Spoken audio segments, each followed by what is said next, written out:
Bueno, daros las gracias por estar esta tarde aquí con nosotros en esta tertulia virtual, en nuestra sexta tertulia de la Escuela de Agentes del Cambio. Dar la bienvenida a las personas que hoy van a estar con nosotros en una tertulia que hemos planteado sobre el papel que tiene la inteligencia artificial más allá de la investigación, de la asistencia en la transformación de nuestras organizaciones sanitarias. Y bueno, y como siempre tenemos a Ismael, que va a ser un poco el que lleve la voz y nos ordene con sus preguntas y sus intervenciones. Patricia Alonso, que se ha incorporado también.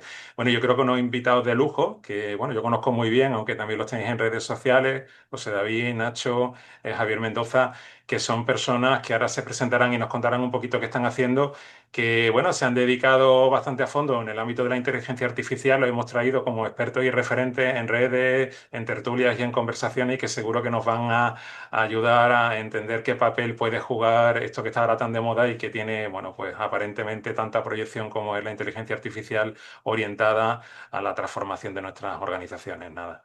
Eh, la tertulia la vamos a plantear en una conversación abierta, como hemos hecho otras veces, con todo el que quiera participar a través del chat puede hacerlo, o si quiere también alguna intervención levantando la mano. Sí que pediríamos que nos ajustemos a intervenciones breves que nos puedan facilitar un poco la conversación entre todos.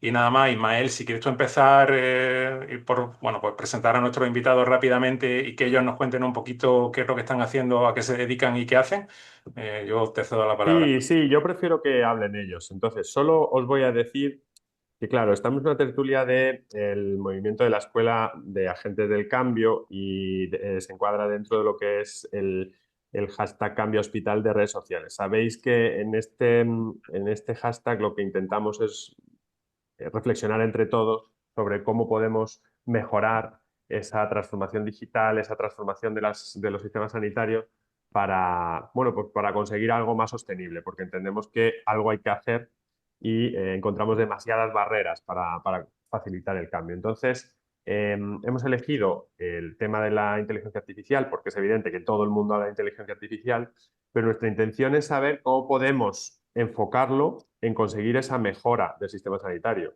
Mm. Entendemos que hay muchas deficiencias, aunque es cierto, y hemos siempre concluido en nuestras tertulias de que tenemos un buen sistema sanitario, pero siempre es mejorable. Entonces, queremos aprovecharos como expertos sobre el uso de las nuevas tecnologías y en especial la inteligencia artificial para darnos vuestra visión sobre cómo podemos aprovecharla en esa gestión del cambio, pues en el mundo de la gestión sanitaria, pero también en el mundo de la asistencia sanitaria. Entonces, si os parece, empezamos con vuestras presentaciones personales. José David, por ejemplo, primero. Buenas tardes a todos. Gracias por invitarme. Es un placer. La verdad que tenía muchas ganas de esta tertulia de hoy, ¿eh? Bueno, yo me defino como un ingeniero infiltrado en el mundo de la salud, ¿vale? Estoy cada vez más lejos de la ingeniería, más cerca del mundo sanitario y, bueno, muchos años haciendo consultoría, muchos años también trabajando con médicos y recientemente fundé junto con el doctor Ignacio Alcalá, que ahora le paso la palabra, la plataforma de formación Red Sanitaria, dirigida a el uso de inteligencia artificial en toda la práctica de un médico, en todo el día a día de un médico, ¿vale? Y esto le paso la palabra a Ignacio porque lo explica mucho más y yo me meto en temas técnicos y no quiero liaros. Dale, Nacho. Venga, pues yo soy Ignacio Alcalá, yo soy otorrinolaringólogo y, bueno, en la parte hospitalaria tengo un perfil fundamentalmente asistencial.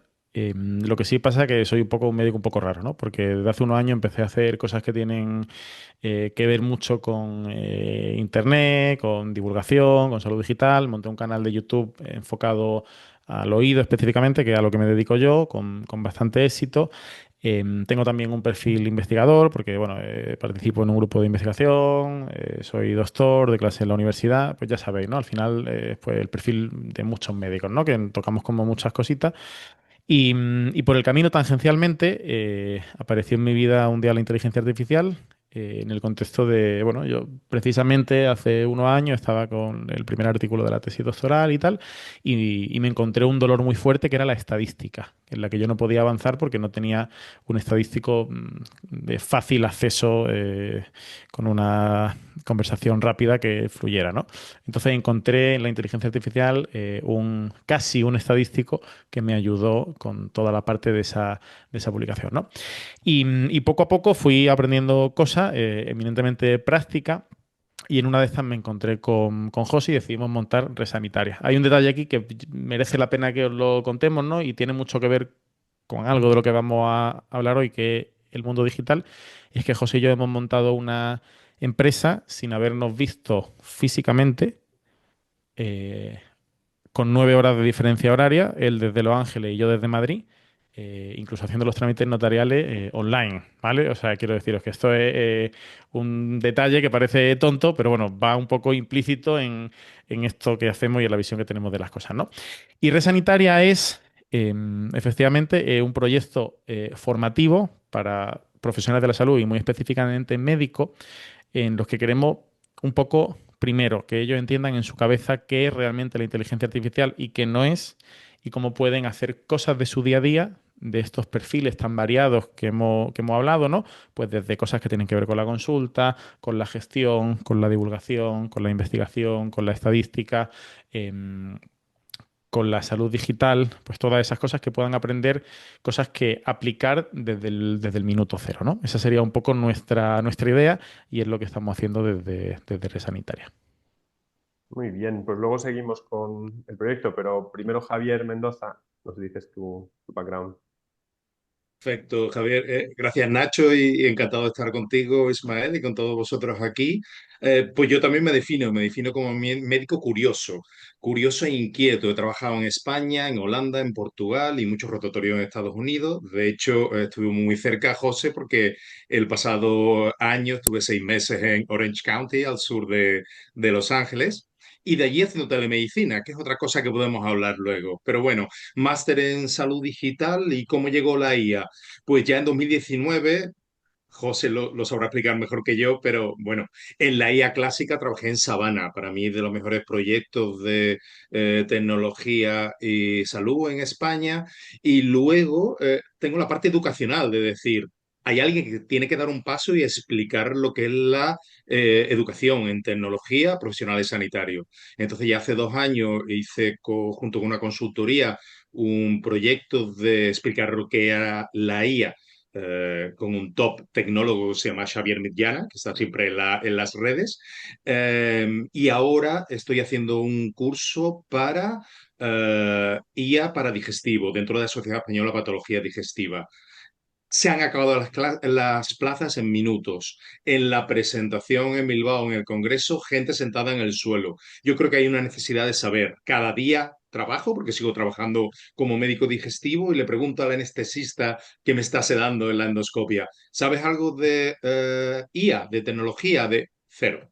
Entonces, tenemos que hablar de esto. Muy bien. Bueno, pues nada, sabemos que la inteligencia artificial está en boca de todos, es lo más importante que hay si abres cualquier conferencia médica, siempre hablamos de inteligencia artificial, estamos todos formándonos en el tema, pero realmente existe la sensación de que cuando llega una nueva tecnología pasará, ¿no? Como todo, ¿no?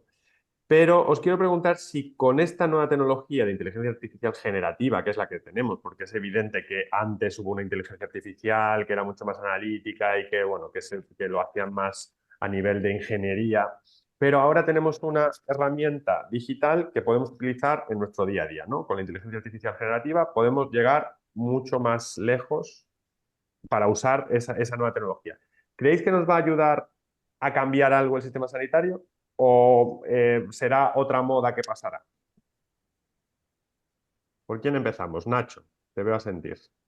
Mira, yo creo, lo has dicho muy bien, al final estamos hablando ahora de inteligencia artificial generativa todo el rato, ¿no? Pero se nos olvida también la inteligencia artificial predictiva, ¿no? Por hacer una división que no es del todo real, porque sabemos que la inteligencia artificial generativa nace a raíz precisamente de esos algoritmos predictivos, ¿no?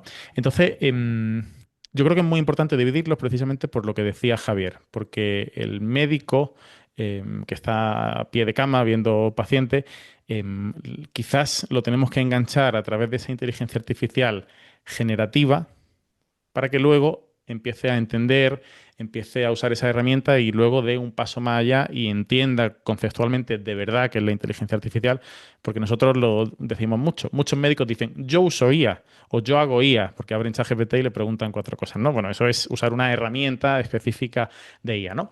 Entonces, yo creo que con la inteligencia artificial en general, hablando de ella en general, pasa una cosa que es que ahora mismo son herramientas, pero van a terminar convirtiéndose en infraestructura. Es decir, vamos a trabajar directamente sobre estas herramientas de inteligencia artificial. Y yo creo que eso transforma completamente el sistema. ¿Qué es lo que va a pasar? ¿O qué es lo que creo yo que va a pasar? Igual que muchos médicos pasan consulta con historia clínica electrónica sin tener ni idea de cómo funciona detrás ni qué hay, pues tendremos, muchos de ellos empezarán a utilizar estas herramientas de inteligencia artificial integradas en su día a día sin saber exactamente qué son ni cómo funcionan. Y yo creo que es importante que sí lo sepan porque eso permite optimizar el uso, ¿no? Pero yo creo que esto ya viene, de hecho, bueno, ya sabéis, los escribas están ya en todos sitios y un montón de commodities parecidas que van a seguir apareciendo, ¿no? Basadas en IA todas. Javier, Javier Mendoza, perdona. ¿Tienes Sí, sí. algún comentario? Yo, a mí me ha gustado la palabra transformación que ha dicho Nacho, pero es algo que nos llega. Antes de comenzar, estamos hablando un momentito y decía el storytelling. Vamos a hablar, porque hay gente, yo me encuentro con menos gente que Nacho que dice yo uso la IA dentro de medicina. A lo mejor tengo menos suerte, pero siempre digo lo mismo, la IA te llega, pero te llega, a mí me gusta contar la historia. Yo veo una biopsia de un paciente con un atragantamiento, la biopsia esofágica, que para descartar esofagitis sinofílica, bueno, no sé cuántos clínicos hay aquí, pero esa es la historia. Antes decía más de 15 osinófilos por campo. Cuando veo el informe que me dice esto está analizado con inteligencia artificial y hemos contado 132 osinófilos por campo, digo, esto te llega. Esto no es algo de lo tomo o no lo tomo. Es algo que me llega y a mí me emociona. Sin tapando el nombre, le hice una foto y empecé a decir, oye, estamos en el futuro. Por cierto, el automatólogo era de Granada y es increíble y tiene un proyecto de esto. Entonces, esa es la transformación y esa es la evolución del paciente. Uno, tienes el diagnóstico, dos, tienes la evolución. 132 y luego le pones un tratamiento y tienes 12. Pues ahí está. Yo creo que es transformación, pero que la IA nos va a llegar sí o sí. José, ¿crees que es un bluff o Mira, una burbuja? yo en las conversaciones que tengo con Nacho siempre comentamos que, bueno, que la IA en el mundo de la sanidad tiene muchas caras, ¿no? Y tiene tres caras muy importantes que son que pueden ser tanto un riesgo como una excusa como una oportunidad. Riesgo porque, y hablo de la IA generativa en manos de un profesional médico, riesgo porque si la usan mal, tiene ahí unos temas morales y legales muy grandes, ¿no? Una excusa, porque yo creo que es una excusa para poder hacer más cosas, ¿vale?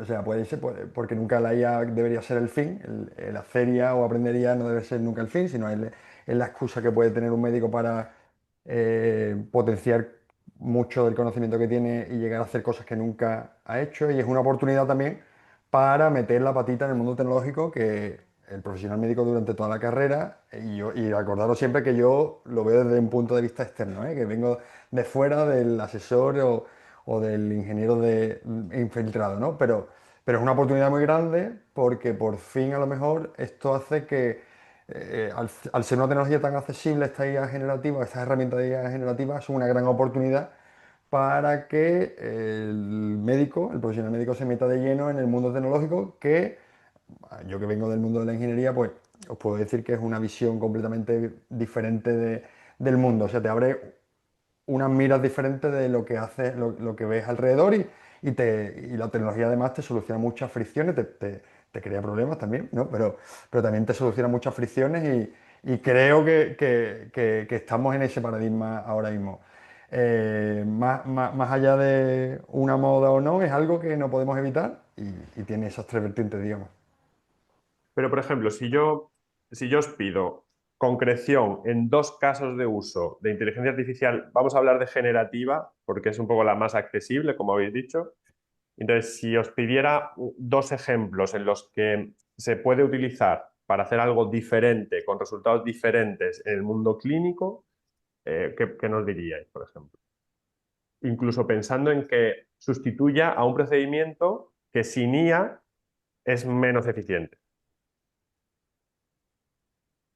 O sea, yo no creo que haya que hacer cosas distintas. O sea, me has dicho cosas nuevas de forma distinta. Yo creo que hay que seguir haciendo lo mismo que hacemos bien, de una forma mejor y más fácil, ¿no? Y yo creo que básicamente en el día a día del profesional clínico, del asistencial, esto se traduce en todo lo que es gestión del conocimiento.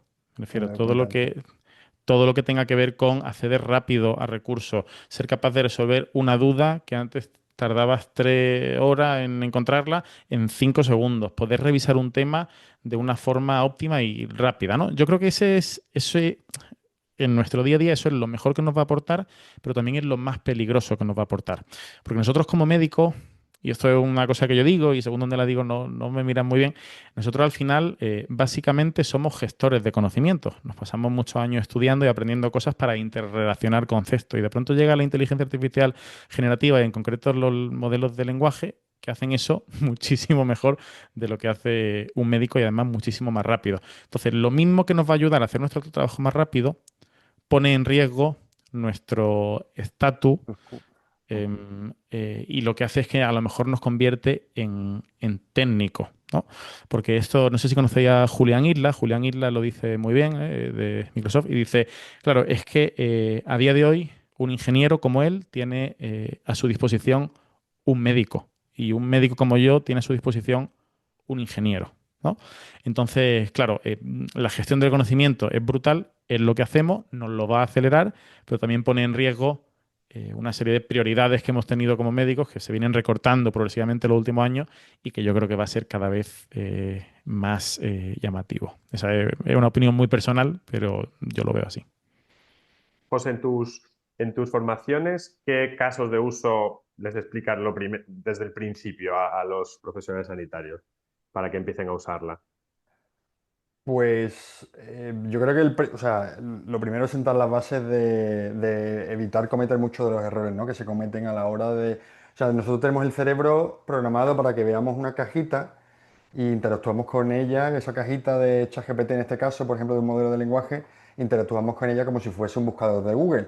Entonces, esa primera barrera de, oye, esto no es un Google de la vida, es una máquina diferente que tienes que interactuar de una forma diferente y te devuelve la respuesta de una forma diferente. ¿Vale? Eso es lo primero. O sea, nosotros intentamos cambiar esa visión de cómo se interactúa con el modelo de lenguaje con otro tipo de herramientas.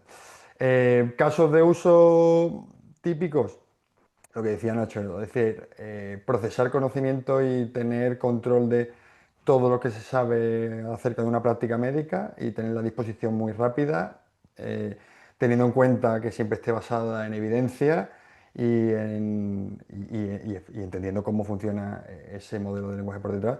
Creo que es de los usos más claros. Hay un uso muy típico que ya se está implantando en muchos centros, que es el del escriba médico.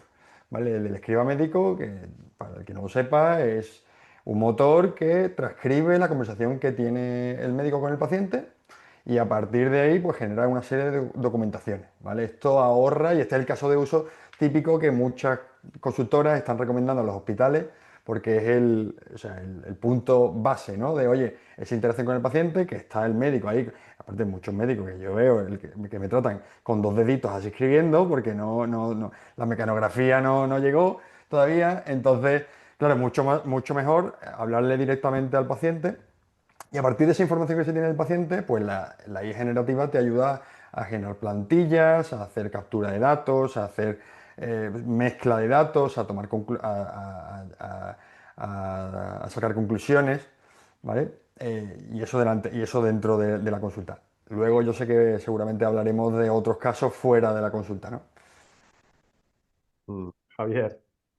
Yo soy concreto. Uno, educación al paciente. ¿Cuántas veces hemos explicado? Nacho y todo, colesterol bueno, colesterol malo, y ahora, ¿cómo lo explico yo? Por lo que estábamos hablando antes del SIBO, las intolerancias, es mi día a día. Yo creo que tenemos hoy una herramienta para explicarlo y decirle dónde tienes que ver y cómo tienes que ver. Y dos, muy interesante lo que ha dicho José de escriba médico. Lo hay en todos, Epic, Albrecht, aquí en España, Llamalítica, está Tandem en Suecia. Pero, ¿qué hay detrás de eso? Detrás de eso es mirar otra vez al paciente. Detrás de eso es tener empatía.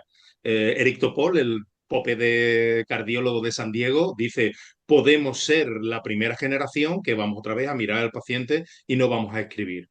Pero eso hay que hacerlo con privacidad, hay que hacerlo con ética, no en todos hay que separar público, privada, distintos compañías lo están haciendo del mismo modo, pero lo tienen que hacer de una forma ética, pero el escriba nos va a ayudar mucho a dejar de tener algo entre paciente y nosotros, que es el ordenador. Vale, se han hablado de varios temas, ¿no? Uno encaja muy bien el tema del rediseño de procesos, ¿no? ¿Cómo rediseñaríamos un proceso asistencial para mejorarlo? Y ahí el escriba es un ejemplo, la educación al paciente es otro ejemplo. Pero también el tema de la ética, porque hay muchos compañeros que a nivel de uso profesional como sanitarios de la inteligencia artificial tienen miedo porque no saben si pueden llegar a incurrir en problemas éticos, morales o incluso legales con el uso de la inteligencia artificial generativa. Entonces, ¿existe algún aforismo que uséis o alguna estrategia general para poder acotar un poquito ese miedo y que la gente se libere y pueda usar más la inteligencia artificial en su día a día? ¿Cómo podemos vencer ese miedo de los profesionales a entrar, no sé si ya ChatGPT o directamente en otro tipo de herramientas mucho más específicas del mundo sanitario para no incurrir Yo, en yo siempre, problemas yo, éticos? yo siempre digo en IA y en tecnología general y en la vida normal. O sea, hablamos y nos ponemos, bueno, ¿y cómo utilizas la IA con privacidad? Pero luego por WhatsApp el compañero cirujano, perdón si hay un cirujano aquí, me dice, oye, mándame la biopsia de la colonoscopia que hiciste. No. Por esto ya hay médicos que están. Entonces, la ética de privacidad es el día a día. Otra cosa que hacía yo estaba en una organización sin ánimo de lucro que se llama Odiseya de ética de inteligencia artificial. Yo creo que eso es muy importante, pero al final no es tan difícil como el día a día. Decir, bueno, pero ¿qué haces? ¿Tú le dirías a tu vecino el diagnóstico? Utilizas la base esta, pero esto entra dentro de la educación al profesional sanitario en inteligencia artificial y tecnología, sin duda. Sí, totalmente de acuerdo. A ver, tener en cuenta, o sea, una cosa que es el sentido común, ¿vale? Que es lo que ha dicho ahora mismo Javier, ¿no? O sea, tú, pero ni inteligencia artificial ni ningún tipo de tecnología, ¿no? Compartir datos de paciente no se puede, punto. O sea, es que eso no hay que preguntarlo, o sea, no ni al ChatGPT ni a nadie, ¿vale? Pero luego tener en cuenta que hay una gran responsabilidad, un reto aquí también de las organizaciones sanitarias. Es decir, nosotros siempre pensamos, oye, la información de la salud es una de las más privadas del mundo, ¿vale? Pero también hay otros sectores que la información también es muy privada, como puede ser la de nuestro dinerito o la de la gente a la que llamamos el sector telecomunicaciones y el sector financiero. Son entornos muy privados donde ya tienen los sistemas adecuados para que se puedan utilizar ciertas tecnologías de modelos de lenguaje sin incurrir en ningún problema de privacidad porque está dentro de un entorno privado. ¿Vale? Así que es cierto que ahora mismo dentro del mundo sanitario hay que tener muchas precauciones, pero llegará el desarrollo de entornos y esas infraestructuras donde se pueda utilizar libremente los modelos de lenguaje y será tu organización sanitaria la que te lo ponga a disposición. Entonces, nosotros siempre lo que decimos es, caso genérico, no utilices datos de pacientes, ¿vale? A no ser que tu organización tenga una infraestructura ya para que los datos no salgan de ese sandbox que se llama, ¿vale? Que no salgan de ahí. Pero en general, ahora mismo no se puede utilizar ningún tipo de datos de paciente, pero que es algo general, ¿no? O sea, que no es algo nuevo. Pero vamos, que esto pasaba ya también cuando más de uno antes se llevaba a casa el Excel con los datos de los pacientes para hacer el póster del congreso de no sé dónde y en su ordenador se llevaba cosas, me refiero. Quiero decir que esto no es nuevo y esto no es meterle los datos a ChatGPT de tu paciente, el WhatsApp, el Excel, todo esto, ¿no? Entonces, bueno, Es verdad que si hay una implementación de una herramienta, hablábamos de los escribas médicos en la consulta, por ejemplo, pues trasladar esa tranquilidad de que si se ha implementado en un hospital debería cubrir pues todas esas necesidades éticas, ¿no?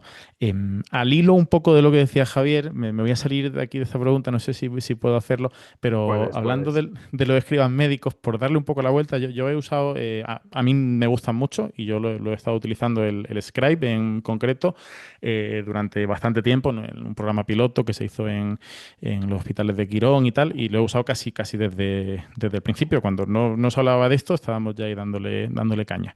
Y, y es verdad que nos permite hablar a la cara del paciente y volver a mirarle, pero ¿cuál es el interés? O sea, ¿hay algún interés desde los gestores? ¿Hay algún interés en la eficiencia de esto? Porque si el escriba va a terminar convirtiéndose en mira al paciente y además pasa las consultas más rápido, vamos a ver 15 pacientes más por mañana porque ya no tenemos que escribir en el ordenador. Entonces esto, como todo, se puede pervertir, ¿no? Se le puede dar la vuelta. Entonces, si tenemos que ver 15 pacientes más por mañana porque les miramos a la cara y no tenemos que escribir, a lo mejor la calidad vuelve a bajar. Entonces, creo que se puede pervertir y hay que tener mucho cuidado para que no termine en esa perversión de la eficiencia de la herramienta, ¿no? Una así. Muy bien. Yo ahora creo que podríamos abrir un poco el debate para que todos los participantes podáis hablar. Yo también quería, ya una última pregunta, si acaso, general, relacionada con el tema de las competencias que tenemos que ir adquiriendo los profesionales sanitarios para el uso de estas herramientas, ¿no? Porque antes decía Nacho del problema que puede haber en el futuro relacionado con que se nos quite un poco el trabajo, ¿no? Se cambie la forma de trabajar que tenemos y que se desvirtúe nuestra profesión, pero también es verdad que es una herramienta que nos puede abrir muchas otras oportunidades. Entonces, no sé si tenéis ya reflexionado cuáles son aquellas competencias que deben ir adquiriéndose progresivamente de aquí al futuro en el que todo esté implementado y todo esté funcionando bien, para ir metiéndolo, pues eso, en los hospitales, con la gente, bueno, atención primaria, evidentemente, con todo el mundo que trabaje en el mundo sanitario, pues como competencias básicas de uso de estas nuevas tecnologías. A ver, es una pregunta un poco más difícil de lo que parece, ¿eh? Porque Vaya, perdón. ahora Ignacio y Javier os va a contar, te os va a dar la impresión de las competencias que hacen falta, ¿vale? Pero aquí es o sea, aquí no es solo ser capaz o ser competente para utilizar estas herramientas, ¿no? Sino que también nos encontramos con una brecha generacional bastante grande, que es que y un riesgo que viene de ahí y está relacionado con los miedos, con las fricciones, es decir, el médico más joven está más envalentonado y se sienten más, bueno, evidentemente son más nativos digitales y utilizan estos modelos de lenguaje sin que su supervisor, que tiene X años más, tenga ni idea de lo que está haciendo, ni cómo se hace, ni qué hay detrás. ¿Vale? Entonces, competencia, pues todas las que quiera, pero el tema es que hay que correr un poquito porque esa situación en la que estamos encontrándonos, que el supervisor no sabe que el otro qué es lo que está haciendo, parece que es maravilloso y además incluso el más joven puede estar rebatiendo opiniones que dé el supervisor. Exactamente, esta situación tan inocente que nos encontramos, que esto, donde, bueno, aquí tenemos a Group, ya que la ha sacado Ignacio de la manga, tenemos a nuestro médico residente neodental que utiliza, si lo veis ahí, está con el móvil y con el paciente y está ahí el adjunto revisando la situación y realmente por detrás estará pensando, oye, pero ¿qué es lo que está haciendo este tío con el móvil? ¿Qué herramienta está utilizando? ¿Qué conocimiento tiene este residente para poder estar dando esos consejos al paciente? ¿Vale? O sea, se crea ahí un conflicto incluso más allá de tú estar utilizándolo mal, ¿no? O sea, es un reto y yo creo que aquí en esta tertulia está muy bien tirado qué hacemos con eso, ¿no? Y ahora ya os dejo si queréis que contéis las competencias que son necesarias. Javier, venga, Vale, Javier. yo cuento lo que yo veo a mi alrededor es pobre, ¿no? Yo estoy un poco con lo que ha escrito Conrado. Hay que saltar, hay que estudiar, hay que formarse. También hay que dejar tiempo para eso, ¿eh? Que yo también soy crítico, lo mismo que decía eficiente. Yo decía, porque en Holanda tenía 10 días asuntos propios y aquí tenía solo uno. Quiero decir, que todo al final, Nacho se ríe porque estábamos en el mismo sitio de un día de asunto para formarse. Eh, las competencias es formar, es atreverse. Yo soy un médico inquieto, pero otra vez vuelvo, cuando veo ese grupo de que nos reuníamos a las 8 en el hospital donde estábamos Nacho y yo trabajando juntos durante 10 años, yo veía gente brillante. Esa gente brillante con la diapositiva y la imagen que ha puesto Ignacio, sería genial, porque serían... eh, en Sabana estaba Nacho Medrano, que es un genio también de la IA, y él lo decía, somos como médicos con esteroides, o sea, somos super médicos y vamos a darle la vuelta bueno, y la ética de utilizar la inteligencia artificial. Creo que había pregunta del futuro, pero ya la lanzo yo. Dentro de 5 años, ¿será ético no ver a un paciente? Yo no me sé ya los tratamientos de inmunoterapia para pacientes oncológicos. No me los sé porque cambian, porque son nuevos. Dentro de 5 años, ¿será ético ver ese tipo de pacientes con tratamientos nuevos aprobados por la FDA y la EMA cada casi mes sin tener una herramienta de IA? Yo también lanzo esa pregunta. Nacho. Total, o sea, al final el fonendoscopio es una herramienta, el otoscopio es una herramienta, la inteligencia artificial es una herramienta, ¿no? Por cerrar un poco, ¿no? Y lo mismo que hemos estado hablando desde el principio, de IA generativa, IA predictiva y de competencia, o sea, yo creo que tampoco se nos puede ir un poco la cabeza, ¿no? Me refiero, ¿cuántos compañeros clínicos del día a día tienen competencia, por ejemplo, en utilizar bien Office, ¿no? O en guardar bien una tabla de Excel o en manejar una tabla de Excel, ¿no? Quiero decir, estamos intentando hablar de inteligencia artificial y ya hemos dicho, ¿no? Que la inteligencia artificial como tal tiene más que ver con lo que hace Nacho Medrano en Sabana que es con usar ChatGPT, ¿no? Entonces, claro, tenemos un mundo gigante de competencias, ¿no? Entonces, yo creo que efectivamente la primera competencia que tiene que tener el médico, por lo que hemos hablado de la gestión del conocimiento, es aprender a usar y a manejar los modelos de lenguaje. O sea, yo creo que eso es como lo más básico. Yo en mi cabeza, yo creo que van a empezar, y yo creo que eso todos lo pensamos, ¿no? Van a empezar a aparecer en los hospitales figuras intermedias, que muchas veces serán médicos con competencia avanzada en inteligencia artificial predictiva, en algoritmos, que puedan tener conversaciones con ingenieros que empiecen a gestionar y a explotar verdaderamente esos datos, ¿no? ¿Cuántos van a ser estos? Pues van a ser una minoría, muy, muy, muy, muy minoría, ¿no? La inmensa mayoría de los médicos pues tendrán que aprender a utilizar IA generativa, pero ahí no somos muy distintos de lo que tendrán que hacer la inmensa mayoría de los abogados, de los farmacéuticos, de los profesores, ¿no? Entonces, bueno, yo creo que el colectivo médico en general, además, no hemos quedado atrás en muchas competencias digitales y entonces a lo mejor tiene más sentido ir recogiendo eso antes de empezar a pensar en aprender algoritmos, ¿no? En aprender IA predictiva. Eh, Creo que eso todavía es un camino que, salvo alguna gente muy interesada o muy inquieta, no se va a recorrer por casi nadie, ¿no? Sí, Bueno, total. vuelvo. Sí, Perdona, sí, sí, perdona. claro. No, no, continúa, continúa. No, que vuelvo a abrir la mesa de debate, ¿no? Que estáis invitados para opinar. Conrado, Patricia, Pastora, lo que queráis, está abierto. Yo, José, antes de que sigas, tengo una pregunta muy complicada, mucho más que la anterior, que es ¿cuáles son las competencias que no van a ser impregnadas por la inteligencia artificial? ¿Qué cosas tenemos que seguir haciendo igual y que no nos va a afectar para nada la tecnología desde un punto de vista o sea, expertos en tecnología y expertos de hasta dónde puede llegar este tipo de herramientas? ¿Qué creéis que dentro de 10 años no va a cambiar? Mm, Bueno, la IA es bastante mala en el pensamiento lateral, ¿vale? Y en todos esos campos del conocimiento humano o del comportamiento, sí, del humano que no está. O sea, tenemos que intentar ser muy buenos en esas partes donde la IA no llega y centrarnos en la parte humana, centrarnos en la parte de la profundidad de razonamiento, tenemos que centrarnos en esa parte y dejar a la la gestión de la documentación, las tareas repetitivas y todo eso a la IA. Lo que pasa es que la formación de cómo se convierte un médico en médico, pues si su posición o con respecto al paciente y con la tecnología que va a cambiar, pues todo eso en teoría debería cambiar, pero es algo muy complicado. ¿no? O sea, o sea, como decía por el chat, ¿no? El tema de la creatividad, la comunicación con el paciente, todo eso, ¿no? Pero claro, son una serie de competencias que no son exactamente las que se requieren ahora mismo a la hora de tú pasar un examen y convertirte en un médico o las competencias que tienes que estudiar para convertirte en un médico.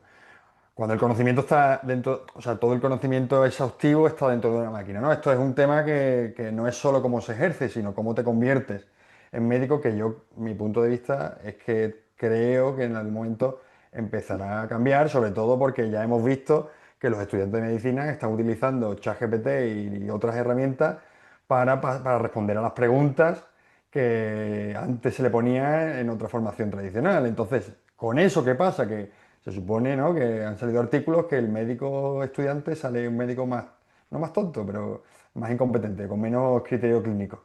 Entonces, ¿queremos ese tipo de médicos o queremos cambiar las reglas para convertirte al médico en médico para que se adecue al nuevo paradigma con la tecnología? Es que aquí podemos estar hablando de esto una tarde entera. Claro, yo Yo, le sigo dando... Perdón. yo diría empatía. Para mí siempre me sale empatía. La pasada semana estuve en un congreso en Impulso Digital y decían que sí, que ya la IA se acercaba a la creatividad, ¿no? Hacer una canción con Suno. Y, pero yo diría empatía. Cuando estuve el año pasado en California, hablé con una empresa de Texas que en 2 años dice que saca un colonoscopio. De mi parte, ¿no? Tecnología Tesla, donde están las paredes y lo que va a hacer el técnico o primero digestivo, es decir, quita el pólipo o haz biopsia. Entonces, creo que la empatía va a ser brillante. Y otro conocido también de Nacho Vallejo, mi compañero José Manuel Infante, dice que quizá en unos años ahora que las pruebas tienen tanta importancia, sentarte cara a cara con un médico sin que escriba nada media hora y te vea de forma global será casi impagable. Y quizás por ahí tenga razón. Sí, o sea, yo creo, hay una cosa aquí que no estamos teniendo en cuenta, que es que la inteligencia artificial que estamos usando hoy es la peor inteligencia artificial que ha existido nunca, ¿no? Decías dentro de 10 años, Ismael, pues dentro de 10 años, claro, si en los últimos 3 años hemos visto estos avances, qué salto podemos tener? Yo creo que todavía hay cosas que están muy lejos de la inteligencia artificial por un problema de infraestructura precisamente y todo lo que tenga que ver, parece una tontería, pero de momento con la habilidad manual como tal, eso yo creo que vamos a tardar más de 10 años, ¿no? Yo, todo lo que tiene que ver, por Hola. supuesto, con ser más humanos, ¿no? Al final la tecnología nos quita, o la IA nos quita esa parte más repetitiva, más técnica y nos permite ser más humanos. Yo en eso estoy de acuerdo. Lo que no tengo claro es que la IA no vaya a ser también más humana dentro de 10 años, ¿no? Y estoy completamente de acuerdo en que estar, ya no dentro de 10 años, sino hoy, media hora con un paciente en una consulta, es, en según qué sistema y qué sitio, es muy complicado. No me quiero imaginar dentro de años cuando, gracias, que también se nos está olvidando esto, ¿no? Que la inteligencia artificial le va a dar todavía mucha más autonomía al paciente y mucho más poder de decisión.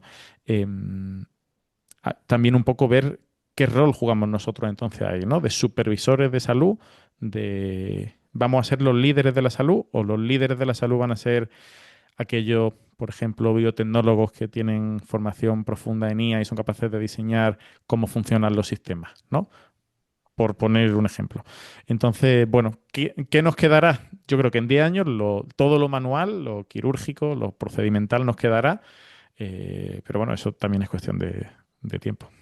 Yo la verdad que difiero en el tema del manual, porque desgraciadamente el tema manual también es conocimiento. O sea, cada vez que Sí, sí. mueves un joystick, estás generando un conocimiento que la máquina está aprendiendo y que genera un algoritmo que al final acabará mejorando la performance del propio cirujano. Entonces, también está impregnada el tema de la digitalización y del uso de la inteligencia artificial en el mundo manual. De Seguro, todas seguro. formas, Digo dentro de 10 años. Creo que tardará un claro, poco sí, más. no nos dará Pero tiempo en 10 años, seguro, seguro. evidentemente, sí, es probable que El vayamos mucho más ejemplo, lento. el ejemplo más parecido a esto es el aterrizaje de los aviones. A ver quién aterriza ahora sin el piloto automático. Claro, sí. Y es muy manual, ¿eh? Era muy manual. O sea que ahí yo estoy con Ismael en que, vamos, lo manual tiene todavía también bastante recorrido de mejora. Y ya conociendo vosotros la herramienta, si tuvierais que ayudar a nivel de consultoría a los gestores sanitarios a reestructurar los procesos asistenciales, ¿por dónde hay que empezar? Pues mira, nosotros ayer justo nos reuníamos con nuestro partner de implementación de temas de IA, ¿no? Y ellos nos contaban que es llamativo los pocos clientes que tienen del mundo sanitario. Y ya no sabemos si es porque en concreto no les llegan a ellos o porque hay pocos clientes, ¿no? Y ellos nos decían o sea, cómo en todas las organizaciones ellos están implementando agentes de IA que son capaces de recoger los datos, analizar los datos, montarles pequeñas pruebas de uso, ¿no? POCs que puedan utilizar en tiempos cortos para mejorar casos específicos de uso, ¿no? Entonces, o sea, yo creo que básicamente todo lo que tenga que ver con agentes que periódicamente recojan información y te hagan un buen resumen y te señalen las áreas de mejora en todo lo que tiene que ver, bueno, desde la gestión hasta la clínica, yo creo que eso sería la clave, ¿no? Ahora mismo todo lo que es la IA agéntica, pues yo creo que de ahí es donde tenemos que sacar toda esa información y automatizar todos esos procesos. Y acuérdate de también lo que hablamos en esa conversación, que es que las organizaciones sanitarias todavía no han pasado muchas por el proceso de transformación de, digamos, toda la infraestructura de datos, de la unificación del dato, de la gobernanza del dato y toda esta parte de información, porque tú puedes tener unas IA brutales y unos agentes brutales, pero si los datos que tiene por delante, por debajo son un churro, pues ahí no hay IA que metas, ¿vale? Y entonces yo creo que las organizaciones sanitarias tienen una gran tarea de unificar la información, de unificar a nivel general y si ojalá a nivel del sistema español que se disponga de mucha más información para aprovecharse de toda la capacidad que tiene la inteligencia artificial. Entonces, ahí hay que ir un paso anterior, ¿vale? Y luego que luego en toda transformación de este tipo de organizaciones, yo también, nosotros esto lo vamos predicando mucho, que igual que los decisores son los que buscan pues la gran inversión, la gran transformación, el gran caso de uso, la infraestructura, el acompañamiento de los partners tecnológicos, también tienen que funcionar como habilitadores para que el profesional tenga libertad y además de seguridad para ellos desarrollar sus pequeñas pruebas de concepto, sus pequeños chiringuitos, porque son realmente los que están de cara al paciente y pueden transformar desde abajo hacia arriba la organización con un pequeño caso de uso que sea replicable fácilmente a otros profesionales. Entonces, esos dos ritmos que son complicados y además acompañados, como lo que decía alguien por el chat, de figuras intermedias, ya sean embajadores de la tecnología, traductores con el profesional técnico. Bueno, pues yo creo que por ahí van un poco las tareas que hay que ir trabajando, que se hacen cositas en algunos sitios, pero algo un poco más coordinado para aprovecharnos de todo lo que tenemos en nuestro sistema sanitario. Yo estoy seguro que hace justo 10 años alguien en una tertulia de estas dijo, ya veréis cómo dentro de 10 años todos los datos estarán muy bien estructurados y tendremos todo perfectamente organizado dentro de los hospitales. Porque me consta que Sabana tiene más de 10 años. Entonces, estas conversaciones las hemos tenido en conferencias médicas. Han pasado 10 años. ¿Seguimos en el mismo sitio? O sea, no se ha avanzado nada desde vuestra perspectiva. ¿Realmente todavía no tenemos los datos suficientemente estructurados como para poder pensar en utilizar un algoritmo de inteligencia artificial?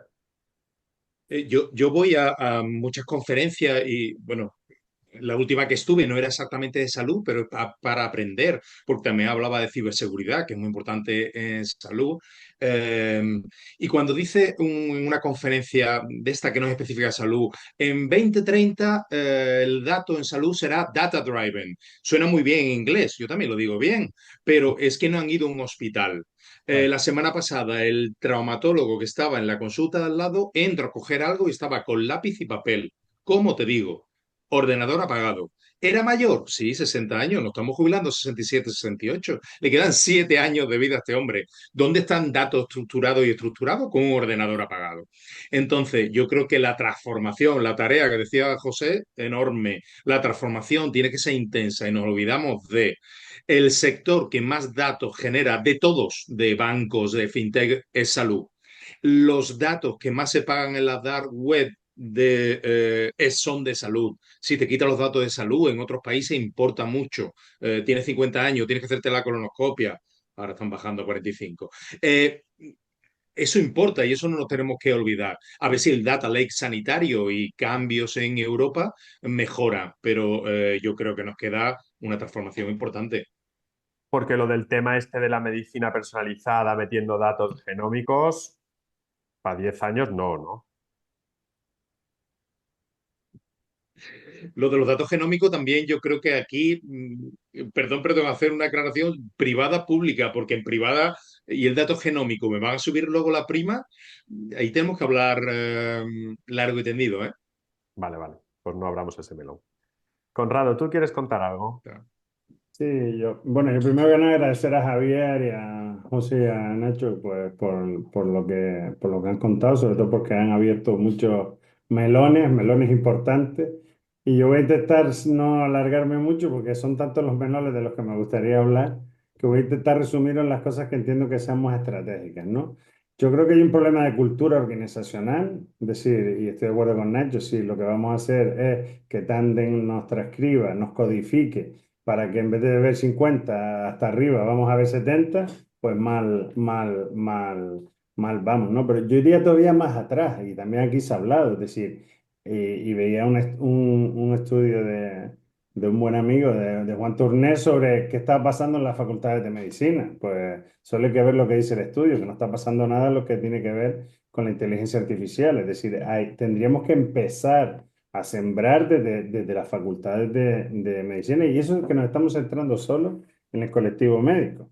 Que también digo otra cosa, para ganarte la confianza de las organizaciones y de los gestores, y por eso pasa las grandes pilotitis que tenemos, y vamos a hacer un piloto y tal, que yo estoy absolutamente de acuerdo con lo que decían, que deberíamos tener entornos donde eso pudiera pasar, porque además nos permite detectar talento, es decir, que eso esté pasando en paralelo, nos permite detectar talento, pero el gran problema es que ¿cuántos años lleva un médico para formarse? Más de 10. ¿Cuánto tiene después que aprender en el día a día para realizar su práctica clínica? ¿Y los hemos enseñado a desaprender? ¿A dar marcha atrás para aprender cosas nuevas? No.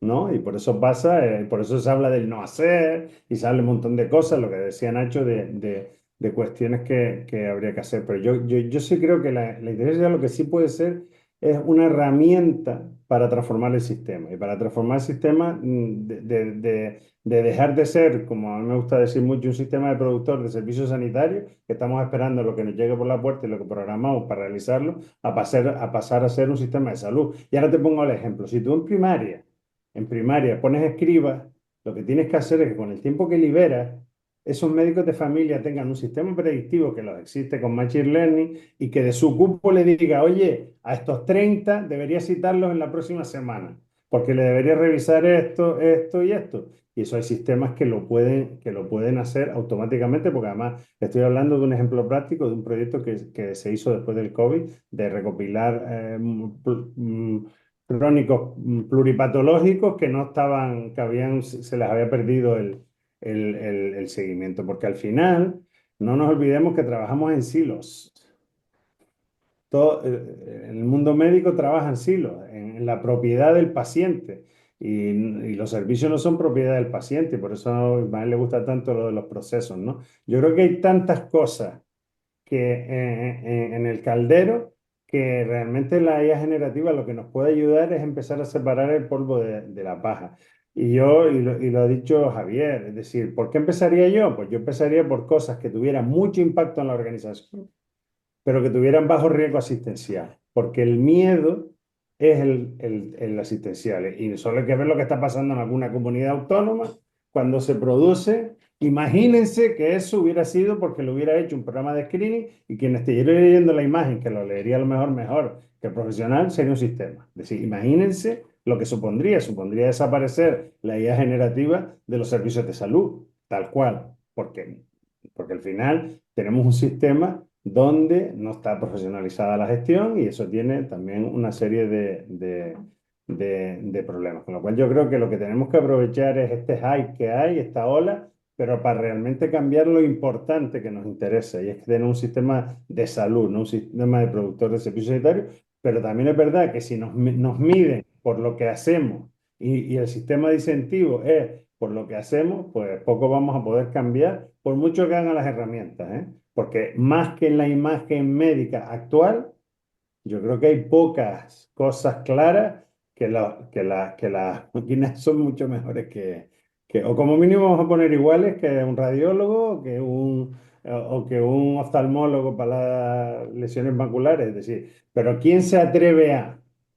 ¿No? Y después también el papel de los gestores, por también tirarnos piedras sobre el tejado. Tenemos que ser facilitadores, facilitadores de que se haga de manera responsable, de manera ética, y no nos olvidemos de otro factor que no vamos a hablar hoy, que es la sostenibilidad. Porque todo esto significa centros de datos, todo esto significa hacer operaciones, todo esto significa CO2. Y tenemos que compensar también esa parte. Ya no digo más nada. No sé si queréis comentar. Yo me salta la duda de si las competencias que tienen que adquirir los gestores sanitarios son diferentes para poder utilizar la inteligencia artificial, ¿no? Que Sin si duda. tenemos que hacer como un plan de formación específica para gestores.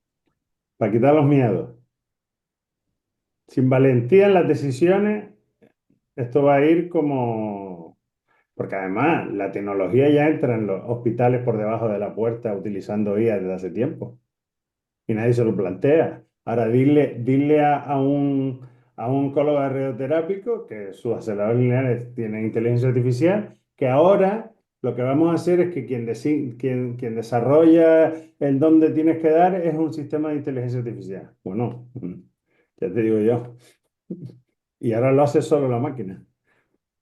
El Knife, por ejemplo, lo hace y no hay ningún problema. Pero claro, ya si tú le pones el añadido, la capa de que va a ser un algoritmo, una máquina, yo creo que es un problema de cultura, ¿eh? Es decir, es miedo. O sea, yo creo que los clínicos tienen miedo. Todo el mundo abusa y estoy convencido que el 80% de los clínicos de un hospital utilizan inteligencia artificial para acelerar sus cosas, para ser más productivos, para buscar cosas, para buscar últimos tratamientos, es decir, seguro, pero de manera, como que digo yo, de aquella manera.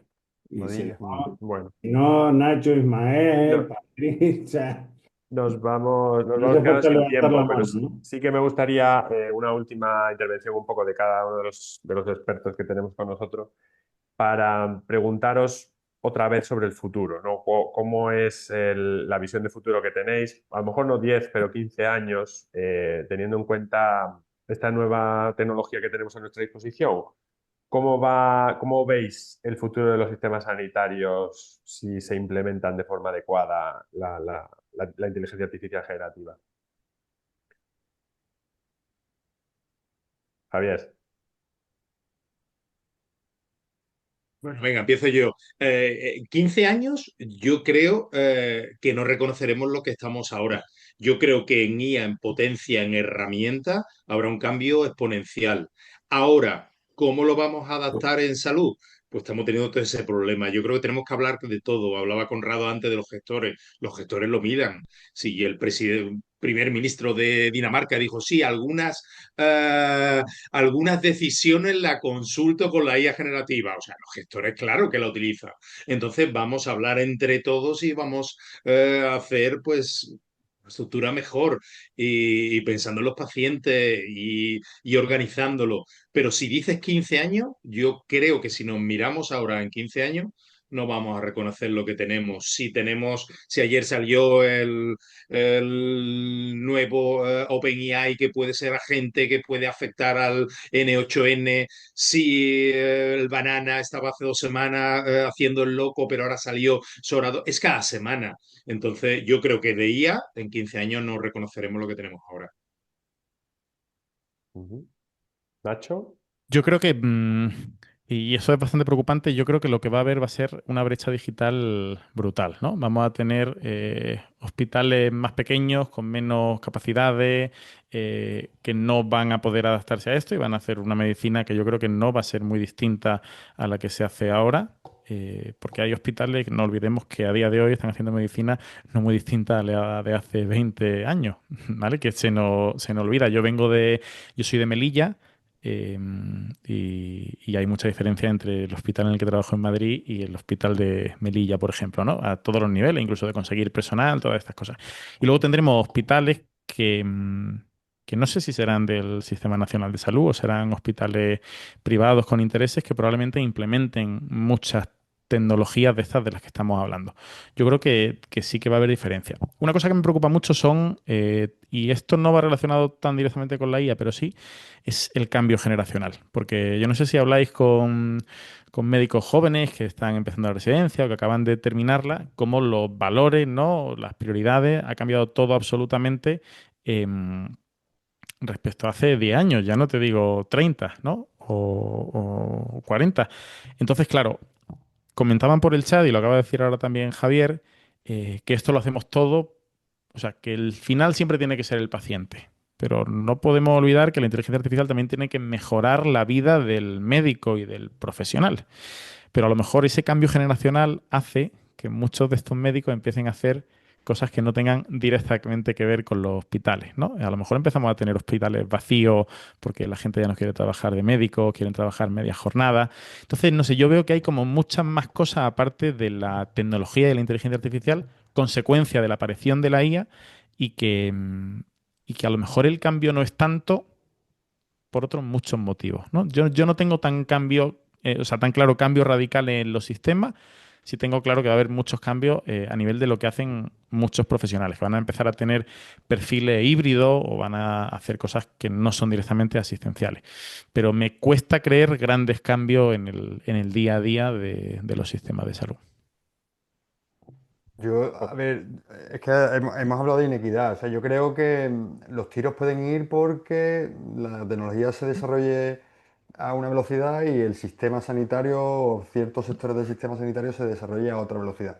Entonces vendrán a empresas privadas y los particulares pues intentarán resolver problemas de salud a lo mejor con alternativas que no son proporcionadas por el sistema sanitario, porque la tecnología está capacitada para resolverlo, que puede ser algo mucho riesgo, que puede levantar muchas cejas, sí, pero es que a lo mejor la alternativa de un sistema de salud, como decía Conrado, viene no por ir a un centro donde el típico centro tradicional, sino viene por utilizar la tecnología durante todo tu desarrollo como persona y cuidarte atendiendo y recibir unos servicios o necesitar menos servicios porque utilizas la tecnología en tu salud, ¿no? Y esto yo ya os digo, yo creo que si no se toman unas decisiones a nivel completo y se hacen las cosas bien, y empezando por la tarea de infraestructura, y los datos y las capacidades, que eso está claro, pues puede haber pues esa inequidad que estamos hablando que no queremos, nos puede llegar y- y eso sí que puede ser un gran problema. Muy bien. Pues Nacho, no sé si quieres ir cerrando. Bueno, nada, muy ¿Algún comentario? interesante todas las aportaciones. Como dice Conrado, creo que nos habéis abierto un melón enorme de muchas ideas que hay que ir aterrizando. Pero yo creo que como toma de contacto siempre es bueno que tener voces diferentes que tienen experiencia y que nos abran un poquito la mente, que creo que es de lo que se trataba.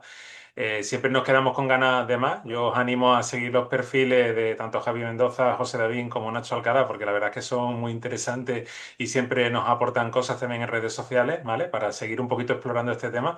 Yo creo que nos queda a todos claro que la inteligencia artificial no parece una moda pasajera, sino que realmente ha venido a transformar, o al menos eso pensamos, el ámbito de nuestra asistencia, de nuestras organizaciones y del futuro de la medicina.